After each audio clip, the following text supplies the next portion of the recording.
কোনো ব্যক্তিকে কোনো অবস্থাতেই শিক্ষা সিলেবাস সংস্কারে নেওয়া যাবে না, নিতে দেব না, মানি না, মানব না ইনশাআল্লাহ। কাজে আসুন আমরা দেশকে ইসলামী সাজে সাজাই, ইসলাম হুকুমত কায়েম করার চেষ্টা করি। ইসলাম হুকুমত কায়েম করি তাহলে আমার মা বোনেরা ন্যায্য অধিকার ভোগ করবে, আমার মা বোনেরা ধনী হয়ে যাবে, আমাদের মা বোনেরা অবশিষ্ট হয়ে যাবে। এবং ইসলাম হুকুমত কায়েম করি আমাদের সমস্ত গরিব বাবারা, আমার গরিব মারা দরিদ্র সীমার উপরে চলে যাবে। এই দেশের ছাত্র সমাজ আবারও জাগ্রত হতে হবে। তাই প্রিয় ছাত্র সমাজ, আসুন ইসলামী ছাত্র আন্দোলনের সাথে, ইসলামী ছাত্র আন্দোলনের সদস্য হয়ে, ইসলামী ছাত্র আন্দোলনের প্রাক্তনে এই সমাজকে দুর্নীতি মুক্ত, সন্ত্রাস মুক্ত, চাঁদাবাজ মুক্ত, মুক্ত করতে চাই।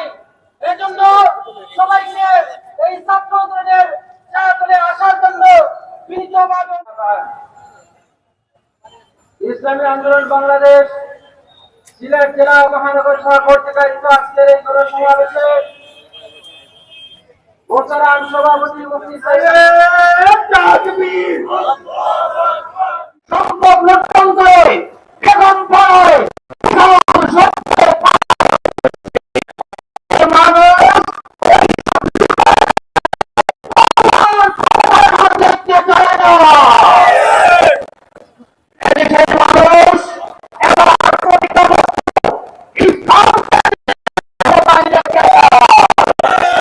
আপনারা কি তাই যদি তাই চান তাহলে আমি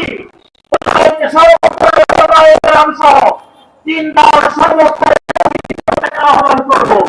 আসুন এখন সময় এসেছে, বিগত 53 বছরে এবং সুবর্ণ সুযোগ আমাদের সামনে আসে নাই এবং আমাদের সামনে সুবর্ণ সুযোগ এসেছে।